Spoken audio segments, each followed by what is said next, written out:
Let's talk about the C8 Z06. Not the regular Stingray, not the one everyone's getting hyped over for being cheap performance. I'm talking about the real monster, the C06.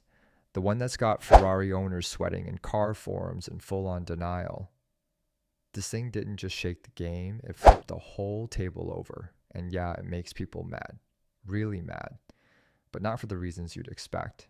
The C8 Z06 doesn't care about legacy. It doesn't care about being classy. It doesn't try to be subtle or European. It just shows up, loud and angry, and dares you to race it. It's unapologetically American. And that boldness, that disrespect for tradition, yeah, it ruffles feathers. And look, some of the hate isn't even logical. It's emotional. People want to find flaws in the C06 because it shouldn't be allowed to be this good. They nitpick the interior. They say the infotainment system isn't premium enough, or that it's too much car for most people. Like, what? Since when is being too good a downside? But here's the deeper issue, and this is what really fuels the hate. The C06 made the exotic car world feel less exclusive. Think about it. If you spent years saving up for a 911 Turbo or an R8 or even an F8 Tributo, and then some guy in a C06 blows past you on the track, you're going to feel a certain type of way. It messes with the whole hierarchy. It makes you question whether the thing you bought was really about performance or just a badge.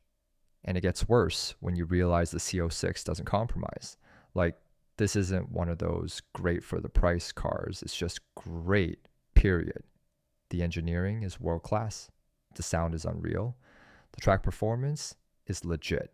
And the experience it gives you behind the wheel, it's as intense, as thrilling, and as grin-inducing as anything that costs double or triple the price. And that's why I think the C06 is the best sports car on sale right now.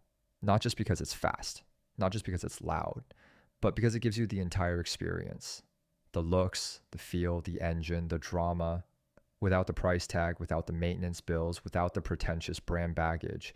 It's the most honest performance car on the market. It doesn't pretend to be a luxury cruiser. It doesn't try to pamper you. It gives you 670 horsepower from a naturally aspirated V8, hand built by the way, and tells you to hold on tight. That's rare these days. Everyone's going turbo. Everyone's going hybrid. Everyone's trying to balance comfort with speed. Not the C06. This thing is pure, focused, wild. And if we're being real, the only thing keeping people from calling it a supercar is the badge. That's it. Because in every other category, engine, layout, sound, design, performance, it checks every single box. It's a mid-engine, high-revving, track-built monster with exotic looks and race car DNA. That is a supercar, period. So yeah, people say it's not one. Yeah, they say it's too loud. Yeah, they roll their eyes because it's just a Chevy. But the truth, they're mad because it challenges the system. It breaks the rules. It makes $300,000 cars feel unnecessary.